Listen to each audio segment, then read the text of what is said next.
another edition of Conversations and Connections. I'll go ahead and say it. The official podcast of the Family Crisis Center of East Texas. I'm Stuart Burson, the prevention coordinator for the agency, and we're continuing with our theme of having different folks from the agency on the podcast, just to talk a little bit about what they do. And with me today, I have Glenna Harkness. Hey, Glenna. Hello, how are you? I am doing well. Thank you for volunteer. Well, I don't know if you were volunteered or voluntold to come in here and be on the podcast, but I appreciate it either way. Glenna, first of all, okay, now you're I guess I should know this. You're the program director, correct? I'm the program director for the agency. I oversee direct services. So I've been with the agency 8 years. Okay. And we'll in a little, and after we kind of get started in talking, I do want to kind of go back and kind of pick your brain about why you chose this career path and what brought you here and everything.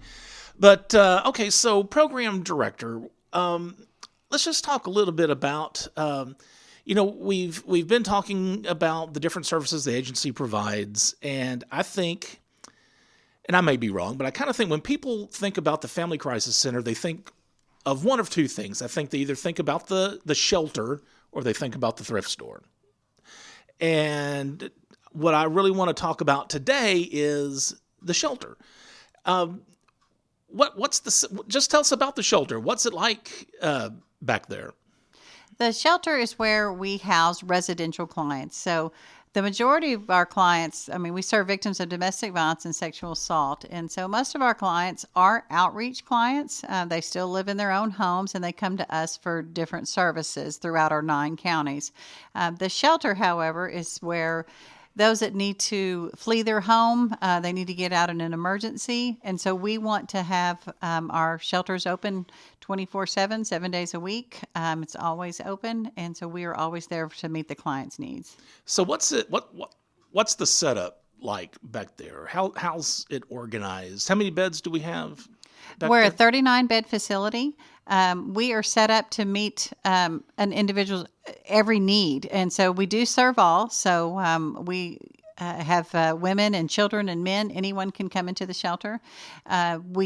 It's a 30-day shelter, but we do not kick out at 30 days. It's based on their goals. It's based on what they're working on. But we have 3 meals.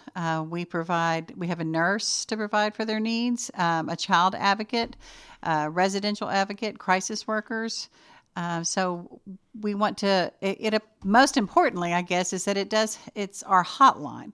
So then that is also answered 24/7. So, they say that the average person could take close to 7 times before they actually leave an abuser. And so the first time they call that hotline, that's very important. So those crisis workers need to be trained. They need to be able to handle that call and be able to provide the right information when that call's made. And it's a pretty impressive setup. Obviously, besides beds, there's a full kitchen, like almost what a restaurant would have almost, or it looks like to me. Yeah, well, you have to have food. Food's the most important thing. And so I think a lot of times when people are leaving a situation, a domestic violence situation or a sexual assault situation, did they get food? Did those children, the mother is always stressed. She may not have chosen, obviously, to come into a safe house, come into a shelter. But the children, it's a different situation. The children are usually happy to be back there. They're usually happy to get that food. They're happy to have a playground, other children. That mean person, they're no longer there. They have their mother's undivided attention. So they are usually happy to be in that environment. We have a room just for children. We do serve a breakfast, lunch, and dinner, but we have snacks 24/7. So snacks and water have to be out at all times. And that's for children, and that's important. Do you ever find at first, at least, that clients are a little reluctant to admit they have to stay in a shelter? Well, cooperative living is hard. It's hard to live with complete strangers. And then let's add the pandemic on top of it. So it is a challenge. I mean, it's a challenging environment to be in because you are with complete strangers, and they could be bunking in the same room, and that's difficult. We we do have the 39 beds, but are putting people together in rooms, and so it's not for everybody, but it's for safety. That's the most important thing, it's for that safety. It's a gated environment. We have codes on the doors. So unfortunately it does have rules. And that can be hard for people to have to process and work with, but ultimately it is for safety and confidentiality, and also. Well, that's one thing I think that they need to realize, that a lot of the restrictions, it's for their safety and for everyone else's safety that's back there as well. Sure, it is, but you don't want to. You have to find a happy medium between telling somebody what to do and encouraging a safe, clean environment for everybody that's back there. So we need to make sure that our agency is to always empower everybody, and so we need to do it in that environment so that everybody really does feel empowered and not forced to do anything. To stay in the shelter, I know a little bit about, I know the clients, if they're able, they're required to help prepare. Sorry, Glenna just kind of scooted her phone and her glasses back. Sorry. No, that's okay.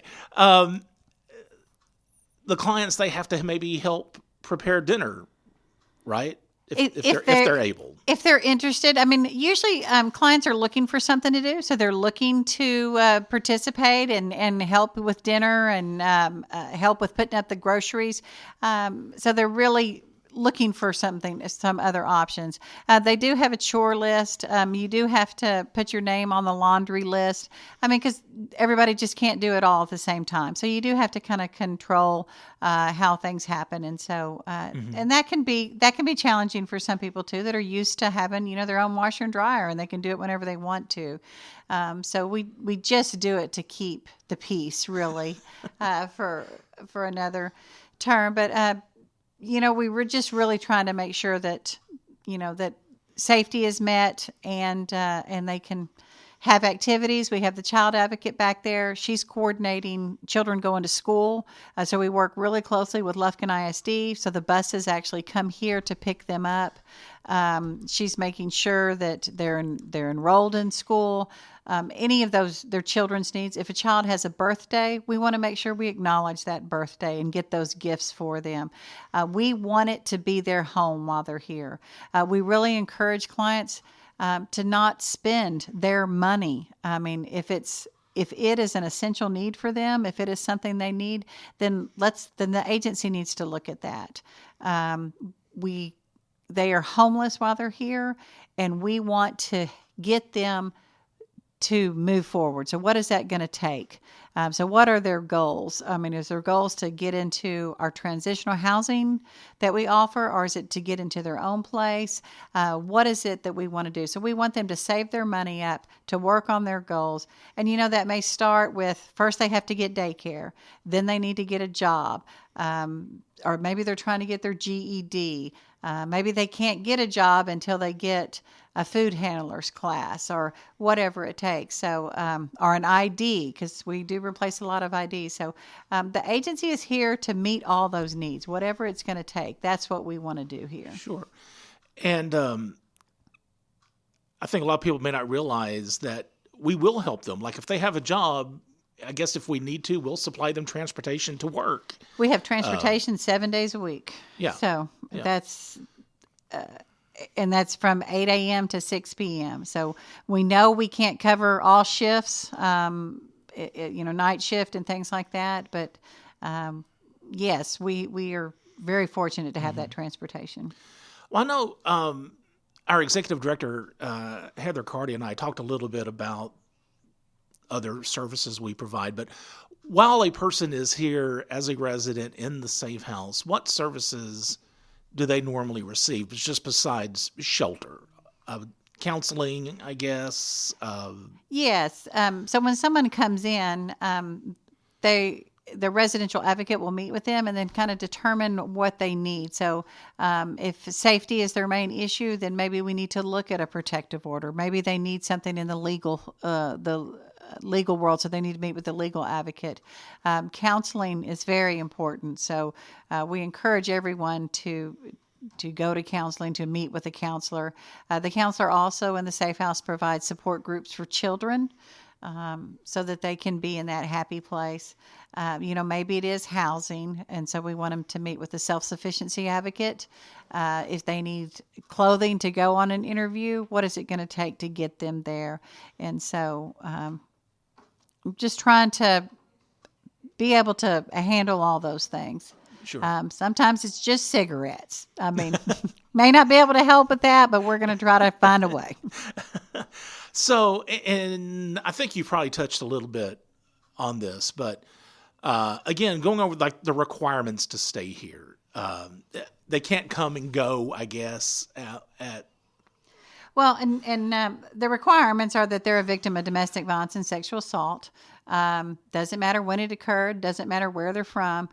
The pandemic has added some different levels of safety for our agency. So now we're not only worried about their perpetrator or their abuser, but we're also trying to keep everyone safe health wise back in the safe house as well. So we are limiting their travel in and out of the shelter. We really only want it to be for a job or for health purposes. So if they have a doctor's appointment, a job interview, or a job, if they want to just go to the store, which I understand that is important, but right now we're really trying to curtail some of that. So really want it to be only for essential reasons, because we do have to have everybody's safety in mind. And it's not just theirs, but it's everybody Sure. that's back there that we have to protect. Well, and that was going to be one of the things I wanted to talk to you about is how has the pandemic affected the operations at the Safe House? I think when it first came out, I think it really limited our numbers. Our numbers dropped drastically. But I don't think that was just from our end. I think clients were afraid. People are just afraid to go into a cooperative living setting. So we were concerned for their own safety. We really did try to limit it one family per room. We set up a quarantine room. So we tried to really limit that. Due to Hurricane Laura that we experienced in August, we did have to kind of put people together more. And ever since Laura, our numbers have been up. And so we're still maintaining our quarantine room just in case, because we know people can be exposed at any time. We're following the CDC guidelines and making sure that people that come in and out are safe and maintaining their health as well. Right. Do we work with other agencies? You mentioned Hurricane Laura, and let's say a shelter in Beaumont, if they have to evacuate, have we ever taken in other clients from other shelters? We have. We were just recently on standby again during this hurricane season for Beaumont and Jasper. And so we have been contacted by them, and we've been contacted by shelters in Louisiana before. Okay. You know, one of the things that I really like about the shelter is the things that we do for the kids to keep them entertained. You know, and of course I know, and I don't know what the pandemic will hold, but, you know, traditionally during the holidays, like during Halloween, we'll have a Halloween event for the kids. During Christmas, Santa will be here. You know, they go on field trips. A lot of times during the summer. And I just think that's awesome. We really do try to bring normalcy to them. So if they're going back to school, we want to make sure those kids have back to school clothes, that they're getting haircuts. We're really thinking about them at all times. During the summer, we're looking at different activities if they've to go to the movies. But you're right. I love that the agency does a Valentine's Day, an Easter. Yeah. The fun in the sun. And Halloween is great. We're still trying to figure out how we're going to do Halloween this year. And our occasions are really just to give children happiness. So whether it's to just give them candy for 2 hours, I mean, that's really what we're here for. If you listen really close, I think one of the buses have come in. I think you're right. I hear it too. How important are donations to an operation like this? I mean, if you think about everything, you think about toiletries, hygiene products, food. Obviously, we as an agency make purchases, but donations are always welcome. Well, and you're right. People don't realize that. I mean, that's a house. I mean, it is a house for many people back there. Mothers are getting their children off the school bus, and it takes a lot to get them there. They need backpacks. They need their snacks. They need their lunch. They need all those things. Those kids are going to go back there right now looking for a snack and going to do their homework. And it's awesome, but it does take a lot to run that. It takes a lot of baby supplies, a lot of diapers, a lot of hygiene items. So we need lots of shampoos, for children, for adults, deodorant, razors, toilet paper. It just takes all those things. Whatever it takes at your house you just multiply that by close to 40. That's what it takes. Big grocery bill. Big grocery list. Lots of groceries. We have an awesome crisis worker that runs that kitchen. She's a great cook. And she tries to come up with original ideas instead of just spaghetti and fish sticks. I mean, she really tries to change it up. And if someone has any special needs, we want to accommodate that.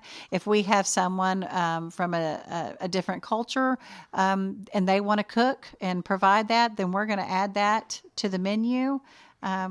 We want to encourage everyone to share and participate.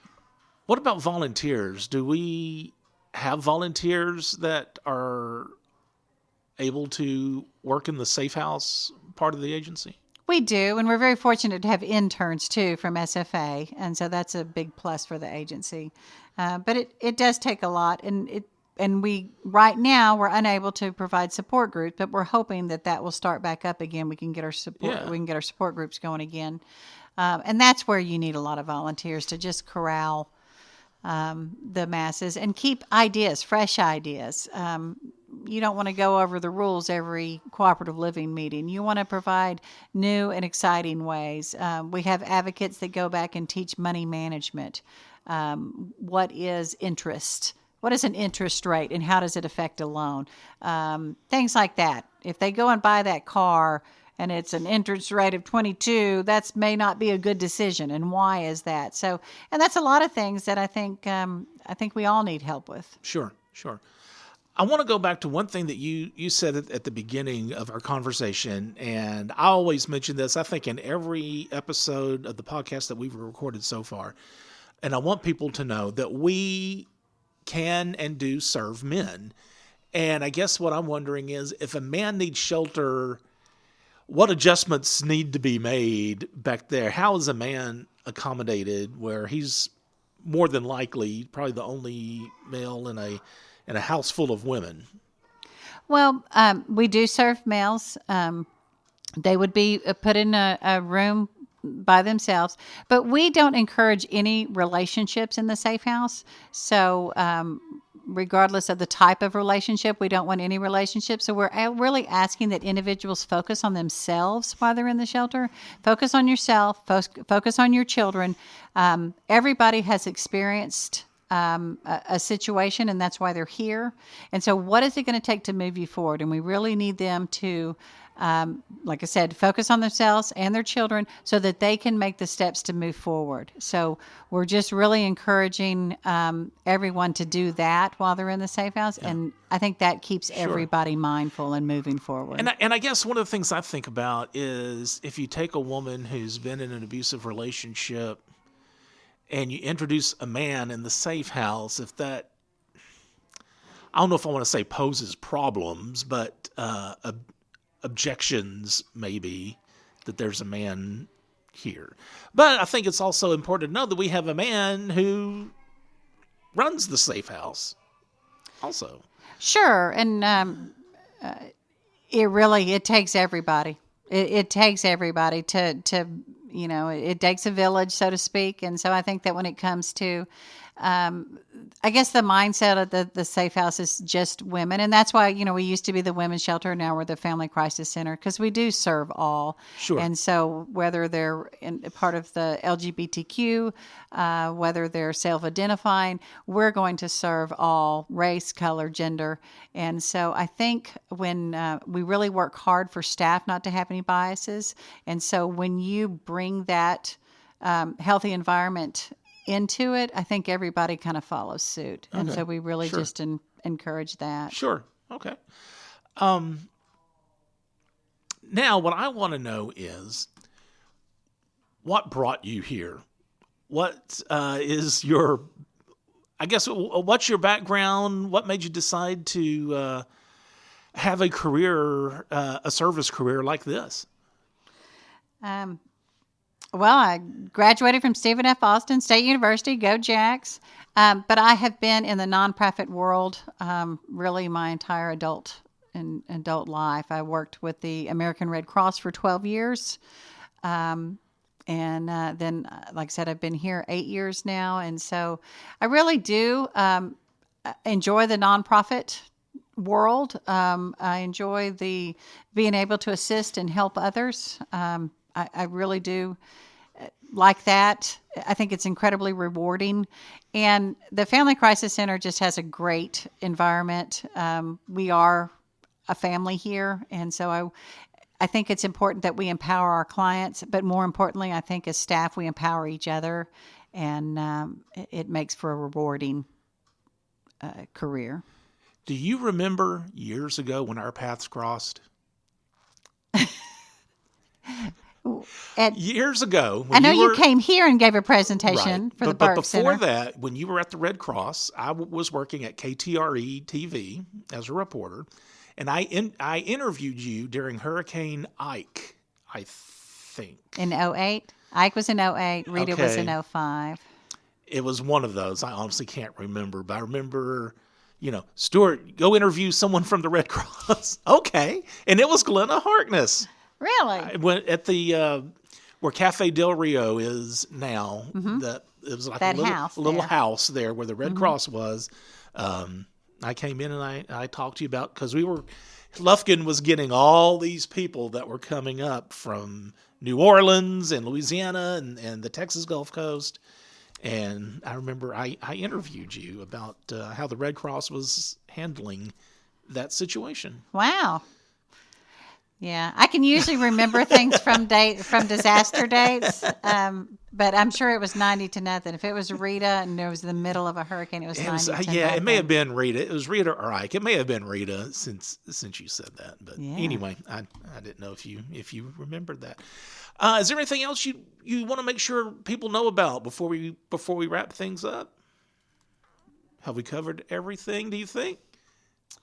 Well, I think so. I think we're really just here to serve and to be able to make their a bad situation better. We're really here to move people forward. All right. Well, Glenna, I appreciate it. Thank you so much for coming in. And if you're listening and you think that you need our services, or if you have any questions, I do want to pass along some information. First of all, you can email us at conversationsandconnections@fccet.com if you want to give us feedback about the podcast or any questions about what you've heard today. And again, if you think that you need our services, you can also call. We do have a 24-hour toll-free hotline. That number is 1-800-828-7233. I'll give that to you one more time, 1-800-828-7233. Again, I'm Stuart Burson. Thanks for listening, and remember, be the voice, if not for you, for someone else.